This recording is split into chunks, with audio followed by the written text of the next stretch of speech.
Well, thanks, Todd. So I've been talking with Todd.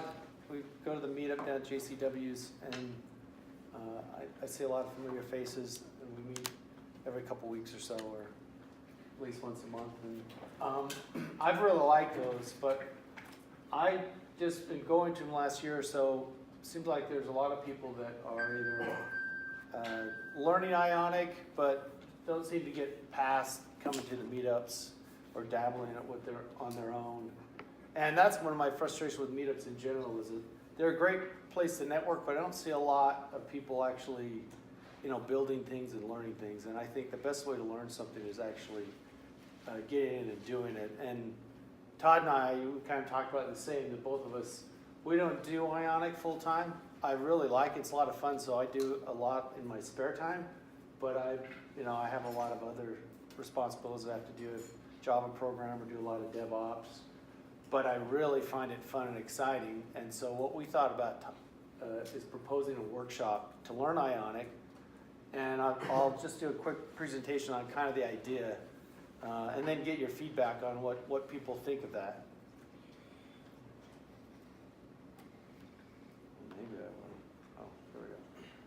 Yeah, so the objective is to provide a no-pressure, hands-on learning experience. So different than a hackathon. I know I get a lot of feedback from people that are new.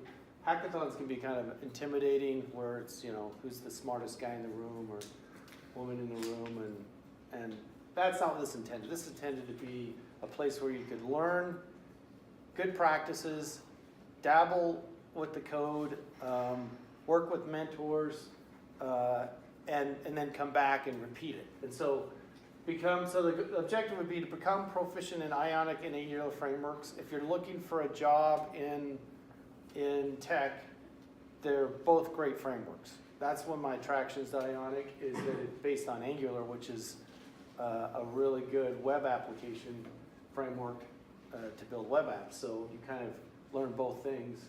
The other thing would be to kind of go in depth and learn the full stack. So you could actually come out and be a full stack developer. We'll focus on Ionic and Angular, but being able to talk to databases and REST APIs and being able to deploy that. So, and I've been in the industry for 20 years, so a lot of things I didn't learn in school, you learn in the industry. So if you're new to software, often I have a daughter who's a computer science student now, and they're not teaching them great software practices, they just teach them how to program, right? And it's not till you get in the industry that you actually, what do you mean configuration management and version control and that kind of stuff.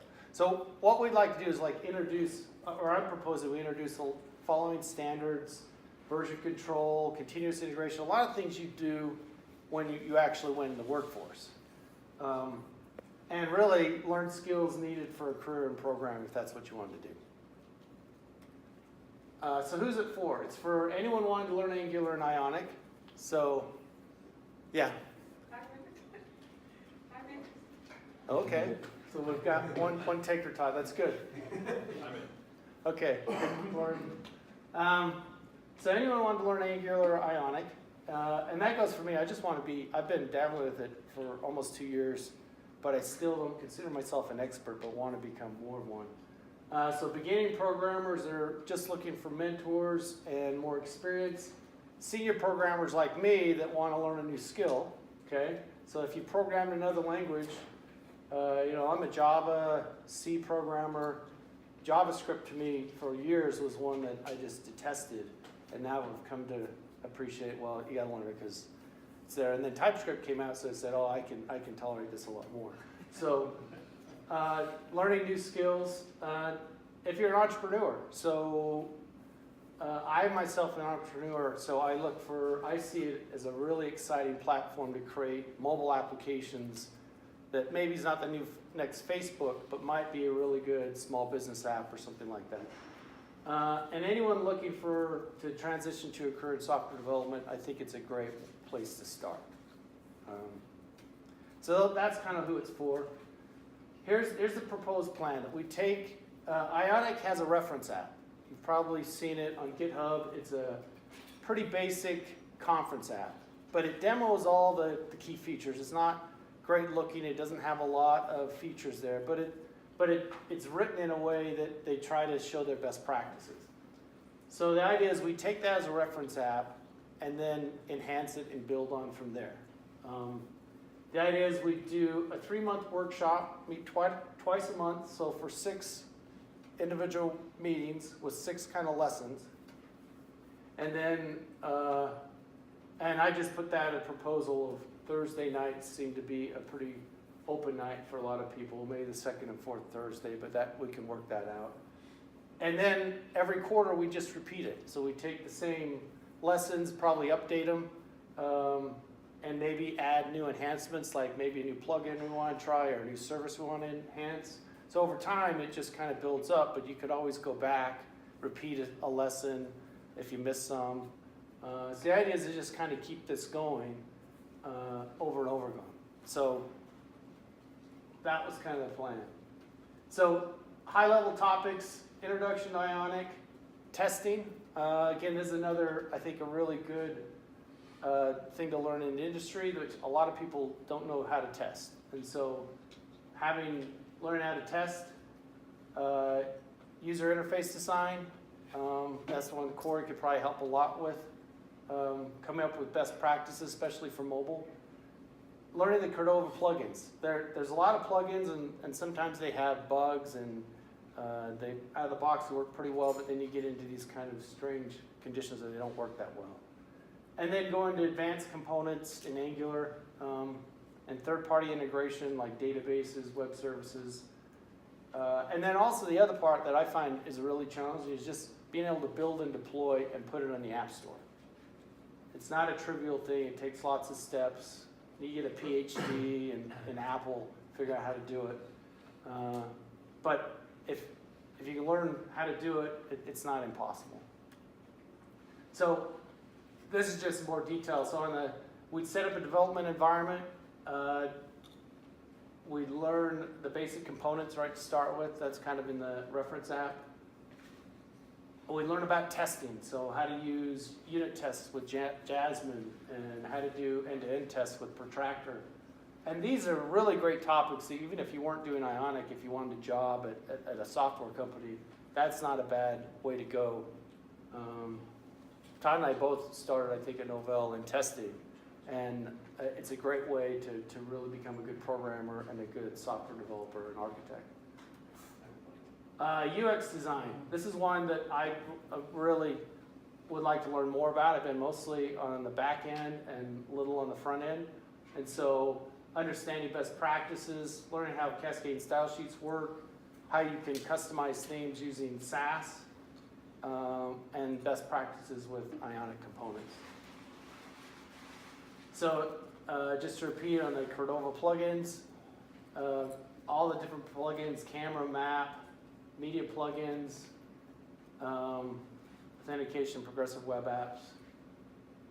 And then some advanced topics like Todd just mentioned, V2, Ionic V4 is just coming out. It's going to be in beta soon. I don't think it's in beta yet. No, they're probably about a month away. So, and the reference app hasn't been updated. So it's probably something, a topic we go through is how would you upgrade to V4. Angular has some topics, observables with RxJS and Redux are 2 components you can use in Ionic, and they're pretty important, but for new developers coming in, those are kind of some tough topics to understand, especially if you're kind of a traditional C# or Java programmer. Some of that stuff can be kind of new. Ionic Stencil, which Corey I think is going to talk a little bit about. Progressive web apps again. And then third-party integration. Firestore is very popular with Ionic. MongoDB is another database. I put WordPress REST APIs as something I was kind of working on. Amazon S3 integration or other web services that Amazon provides. Those would be some of the other topics. And then production deployments, like I mentioned. What are the steps you have to do to deploy to Google and Apple? What kind of certificates do you need? Recently, I've gotten updates from Facebook because of their recent problems they've had in the press. They're making people re-register their apps, and so you have to go through kind of a certification process or registration process. So those are kind of high level and maybe that's a lot to really cover in a short period of time, but our thought would be that we bring those up and then we just keep on iterating and improving the course. Other topics or suggestions, or does that sound like a good idea? Would people be interested in that? Yeah. I like the idea. My question is, where would you still at JCW's or? No, we've talked about different places. There's that co-location, is it Kiln or? Kiln Kiln. or MTech. I've talked to someone at MTech that they're, we could do something as long as we're wrapping up by 9:30 at night, which we need to be. Yeah, And, so we thought like 6 to 9, 9:30, 3 hours, twice a month with maybe some homework assignments to go home, come back. That did be kind of pair up with developers, and then maybe even have side projects of, with this pair go and investigate this particular plugin and come back with what you found. And then again, we'd use GitHub to share code and follow good practices, follow the Git workflow, which is a lot like the Ionic Pro workflow of how you'd do pull requests and promote stuff up in your code and then run a test, and then everyone could benefit from that. Do you think you would integrate something where, if you did miss a session, you'd be able to pull from that latest commit or something and catch up with that Yeah. period or something? Yeah, I mean, the code would always be available. We'd have Yeah. notes from the meetup, and I was thinking we could set up like a Slack board that we could, everyone could be on the Slack board and just, hey, I'm trying this, I missed last night, I did a pull request, I'm getting this error. And so the idea is kind of a collaborative effort of learning from each other.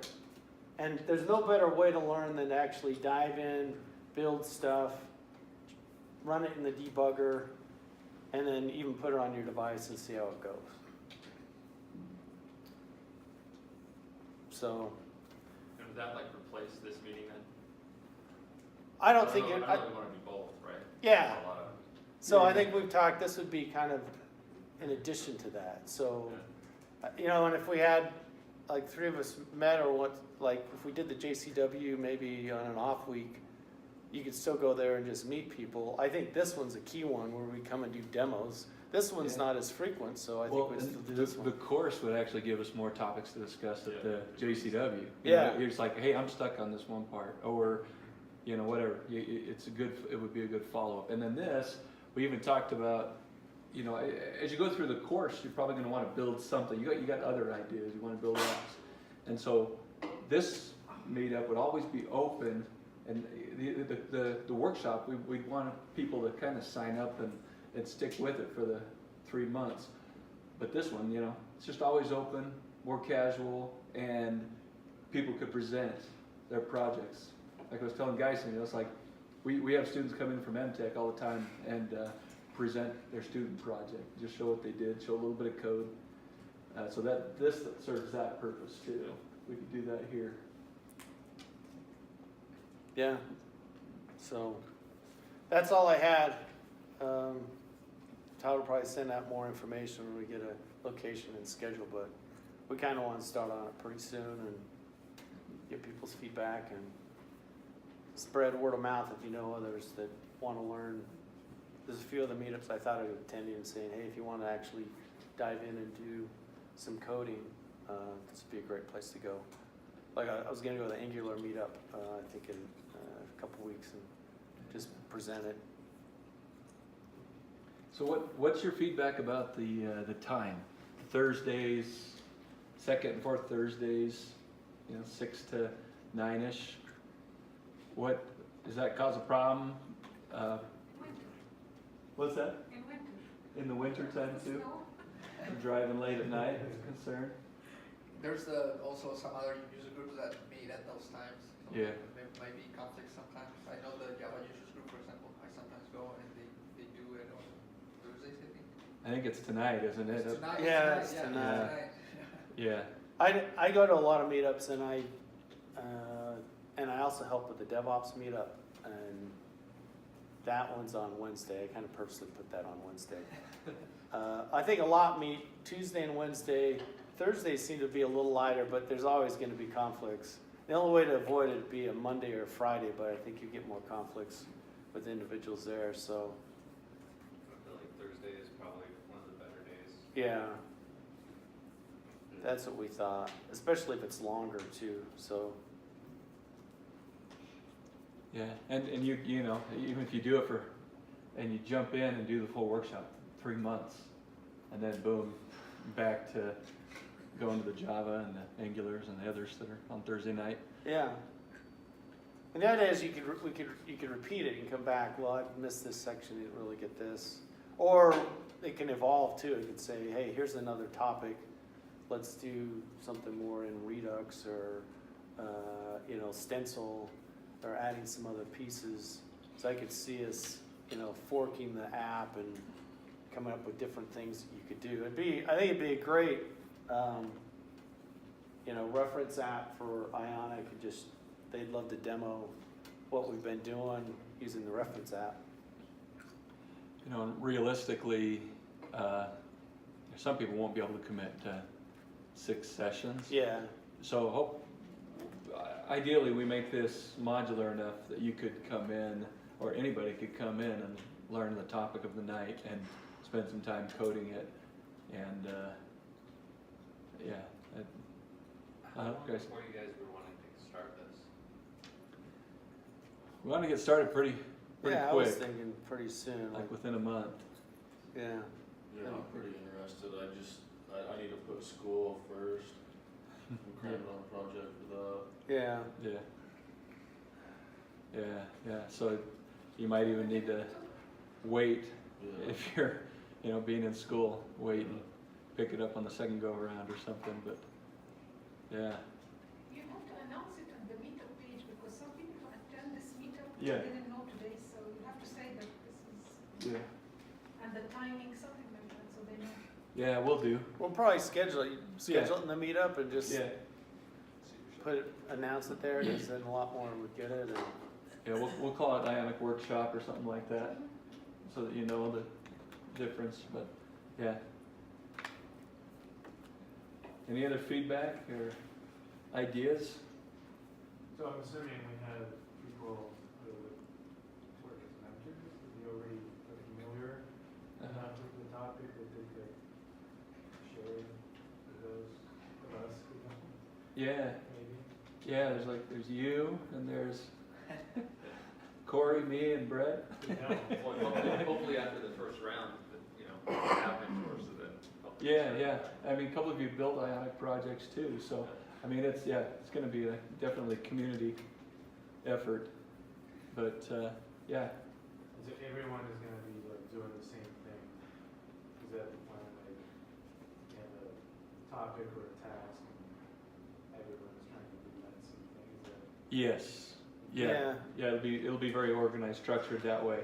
But we'll still have these other meetups for other topics and presentations, and we want to solicit all of you to prepare to present at these meetups. There's always great topics. It's been a couple of years since I presented about PWAs, so they've changed quite a bit and coming more in the forefront. So I'll have to do that again soon. But anything that you're learning, studying, or you want to learn, if you want to get something down, commit to it, and then it's easy to put together just enough data for a half-hour presentation. So please keep that in mind. We definitely community-driven. yeah, I think there's enough room we can branch out into different things. That's why it's pretty broad on all the topics. I find a lot when you just focus on a framework, they just teach you how to code that framework. But I think the idea would be to pull in things like testing and how you can automate a build, and kind of, that may not be a key thing, but at least you were introduced to it. And then when maybe you wanted to come back to it, or if someone had a real interest in it, you could dive more and find out more about it. So that's kind of the idea. All right. All right. Thanks, Brett.